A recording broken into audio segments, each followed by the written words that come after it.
Olá, pessoal! Boa tarde! Sejam bem-vindos. Estou muito feliz de estar de volta aqui com vocês para que a gente possa melhorar juntos o nosso raciocínio clínico e o domínio nas mais diversas situações clínicas da clínica de pequenos, que a gente saiba tomar decisões assertivas para que a gente consiga salvar mais pacientes, ter mais sucesso como veterinário, do ponto de vista de sucesso pessoal e financeiro também. Eu escolhi quadro de diarreia crônica. A gente vai focar hoje em cão. Eu vou programar uma live mais pra frente pra gente falar especificamente de gatos. Na semana passada eu atendi um cãozinho que tinha diarreia crônica e ele me despertou várias dúvidas que eu tinha lá no passado, que eu pensei, muitos dos alunos que nos acompanham, dos veterinários que nos acompanham podem ter essa mesma dúvida e como a gente não trouxe um conteúdo como esse anteriormente, eu achei interessante falar sobre isso. Quando considerar uma diarreia crônica?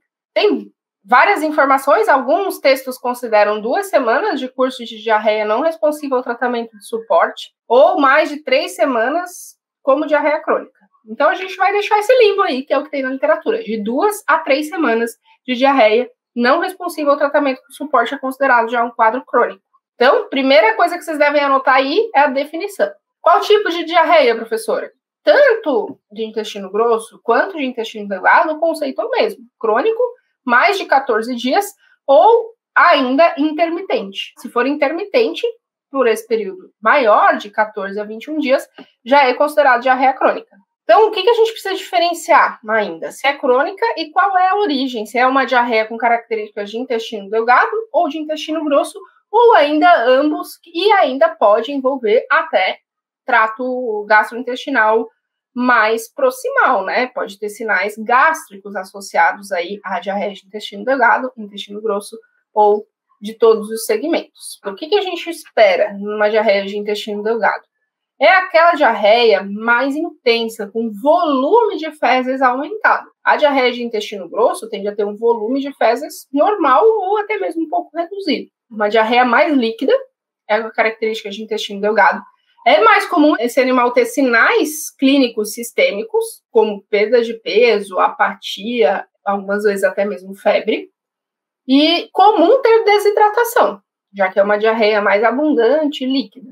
Além disso, muitos pacientes apresentam também vômito, porque como o intestino delgado está mais próximo ali ao estômago, pode ter vômito, e ainda uma duodenite, né, pode ser uma causa de vômito. Então, se a gente tiver uma inflamação mais proximal, também pode estimular o vômito. Intestino grosso, quais são as principais características? São diarreias que cursam comumente com muco fecal. Esses animais podem apresentar tenesmo defecatório. Um aumento da frequência de defecação é bastante comum, o animal fica com aquele desconforto, né, no intestino grosso e acaba defecando várias vezes. Com esse aumento de frequência, é comum volumes pequenos de fezes, então não é aquela diarreia aquosa, abundante, como a gente tem no intestino delgado. E não é comum ter sinais sistêmicos. Em algumas situações muito graves, principalmente naquele animal que tem um espessamento importante de parede de intestino grosso, a gente pode ter associado sinais sistêmicos. Mas isso acontece mais quando o animal sofre de um distúrbio gastrointestinal mais generalizado, em que afeta intestino grosso, intestino delgado e estômago, quando tem sinais sistêmicos. Não é comum a diarreia só de intestino grosso. Então, esses são os 2 primeiros pontos. Se é crônica mesmo e qual a origem. Se dá para diferenciar ou se é um quadro mais generalizado. Por que a gente divide dessa forma, né? Porque as causas de diarreia de intestino delgado e de intestino grosso, elas podem ser um pouco diferentes. E isso vai nos ajudar a pensar nos diagnósticos diferenciais e na abordagem diagnóstica. Mas primeiro eu quero que vocês dividam aí, quem está anotando, anota, intestino delgado e intestino grosso. Então, quando tem uma diarreia com características de intestino delgado, primeiro ponto, que a gente deve considerar etiologias extraintestinais. Então, existem causas extraintestinais de diarreia. Por exemplo, um paciente com doença renal crônica, ele não pode ter diarreia? Paciente com hepatopatia crônica e até mesmo hepatopatia aguda, ele pode ter diarreia?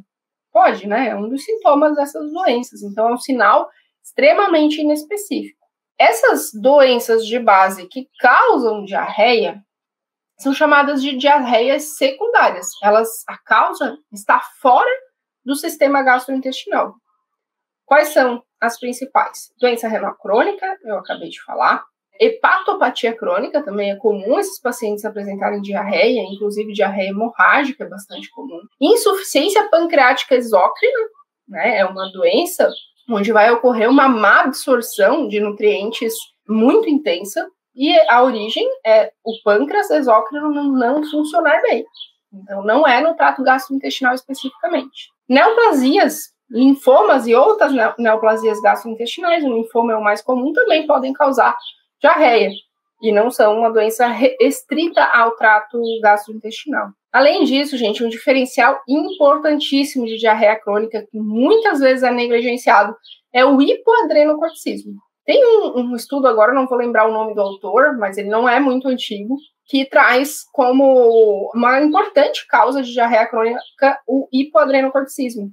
Então, antes de partir para uma endoscopia, biópsia, uma triagem para hipoadreno é importante. Então, dosagem sérica lá de potássio e sódio, importantíssima para abordar e excluir a possibilidade dessa doença endócrina como causa de diarreia secundária. Além disso, a pancreatite é uma causa importante. Pacientes, gente, com diarreia isolada, sem sinais sistêmicos de complicação, quais sinais sistêmicos? Dor abdominal, apatia intensa, febre e falta de apetite. Então, se o paciente só tem diarreia e não tem nenhum sinal sistêmico, o principal diagnóstico diferencial são as doenças parasitárias. E isso, logicamente, não é uma ciência exata. A gente tem situações em que o animal tem uma doença parasitária, mas já está tão infestado, pode estar com o intestino tão inflamado que ele pode estar apático, anêmico, com dor abdominal. Mas, se for um quadro mais leve, a tendência é que esse animal não tenha sinais sistêmicos. Por isso, em animais só com diarreia, sem sinais sistêmicos de complicação, o principal exame recomendado de triagem é o exame fecal. Então, o exame de fezes, de sedimentação e flutuação, para avaliar protozoários, coccídeos e eumintos, é essencial na abordagem diagnóstica. Mesmo se esse animal tenha recebido vermífugo. Isso é um ponto muito importante que eu também aprendi errado quando eu estava na graduação. A gente aprendia que dava vermífugo e acabou, não precisava ficar fazendo exame de fezes. Eu já peguei alguns casos, bem mais de 10, não dá para contar nas mãos, que o animal tinha sido everminado, mas a causa da diarreia crônica era um verme que provavelmente era reinfecção, por manejo inadequado no tratamento, ou reinfecção mesmo por situação de risco, animal que tem acesso à rua, etc. E que chegou para mim, já tinha passado por outros veterinários, ficavam repetindo o protocolo de vermífugo sem olhar exatamente qual verme, se tinha algum tipo de resistência, ou alguma questão de manejo, e o diagnóstico era uma verminose. Então, não dá para pular essa etapa. Exame de fezes vem até antes que o hemograma, num paciente com diarreia isolada. Mesmo naquele que tenha sinais sistêmicos, a gente não deve deixar de fazer essa investigação com o exame de fezes. Tudo bem pedir um ultrassom, mas não pode pular o exame de fezes, porque você pode comer bola. Hemograma e painel bioquímico completinho na diarreia de intestino delgado é importante, principalmente para descartar diarreias secundárias, com todas aquelas causas primárias que eu disse anteriormente. É importante incluir eletrólitos nessa avaliação, sobretudo potássio e sódio, devido ao hipoadreno, que é um dos diferenciais. Daí a gente vai olhar lá para a relação sódio-potássio para fazer uma triagem, né, da possibilidade do hipoadrenocorticismo. Bioquímica sérica básica, né, albumina, creatinina, ureia, ALT, AST, GGT, para avaliar função e lesão hepática, avaliar função renal, já que dois dos diferenciais que eu citei anteriormente, doença renal e doença hepática, podem causar diarreia. Então, é uma abordagem de diagnóstico de exclusão, junto com a avaliação de saúde geral desse paciente. Então, hemograma bioquímico na diarreia crônica é importante, sobretudo se tiver sinais sistêmicos, mas sendo crônica é importante para descartar doenças fora do trato gastrointestinal que possam estar causando diarreia. Além disso, dependendo do contexto clínico desse paciente, a tripsina imunorreativa para pesquisa de insuficiência pancreática exócrina pode ser bem importante. Mas aí essa doença tem características um pouco mais específicas do que só diarreia crônica. Esse paciente tem de ter polifagia associada à perda de peso. Essa é uma das características clínicas dessa doença. Então, deem uma olhada para isso. Se for um quadro de diarreia crônica, tem que pensar em IPE, né, insuficiência pancreática exócrina. sobretudo da principal raça predisposta, que é o pastor alemão. As diarreias de intestino delgado, gente, elas ainda podem ser subclassificadas em enterite com perda proteica e aquelas que não têm perda proteica. Nas diarreias com perda proteica, quais são os principais diferenciais? Doença intestinal inflamatória idiopática, o linfoma, que é um tipo de neoplasia, a linfangiectasia e a histoplasmose.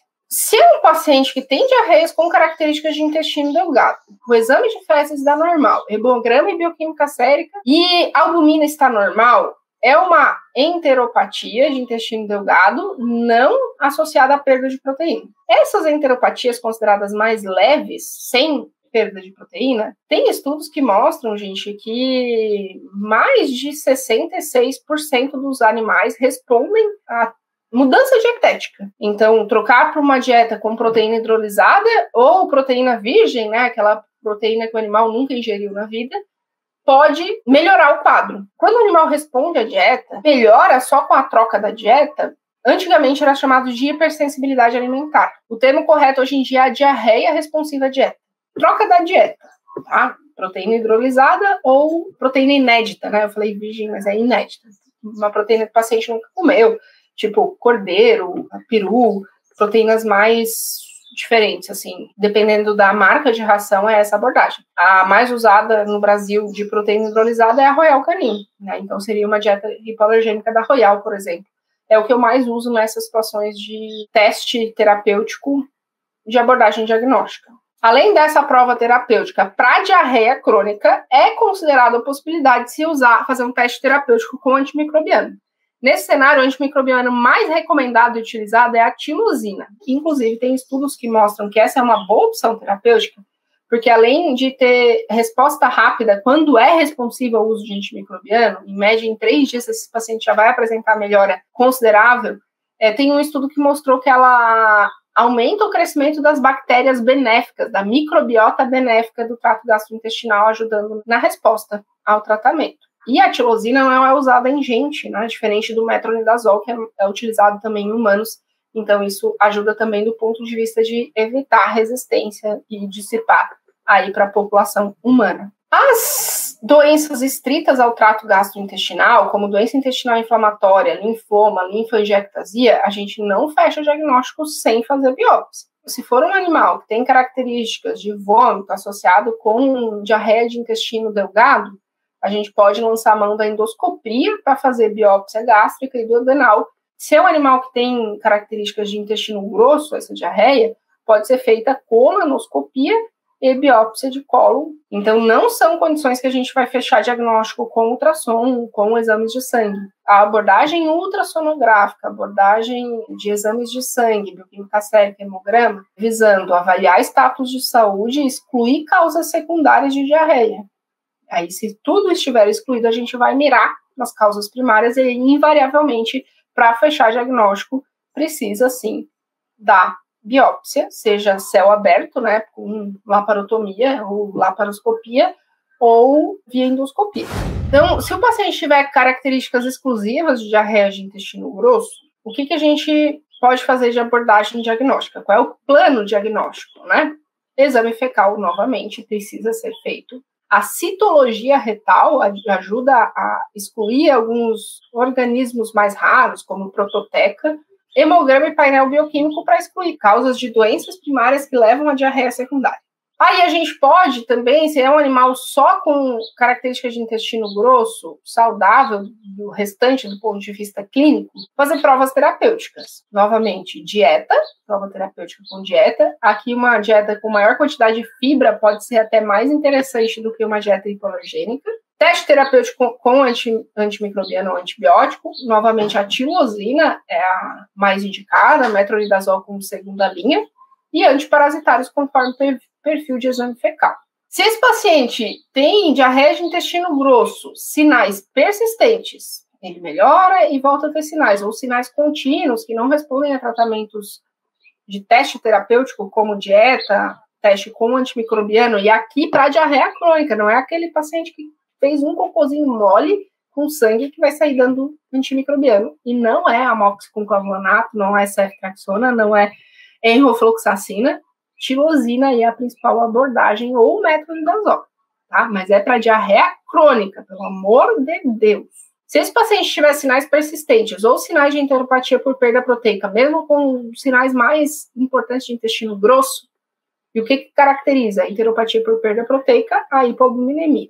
Aí, ultrassonografia para complementar a avaliação, mas vai fechar o diagnóstico através de colonoscopia e biópsia. Aqui, quais são os principais diferenciais? Doença intestinal inflamatória, idiopática, linfoma, carcinoma, intestino grosso é mais comum, pitiose, histoplasmose, que são doenças fúngicas, as clostridioses e colite histiocítica ulcerativa, que também tem fundo bacteriano.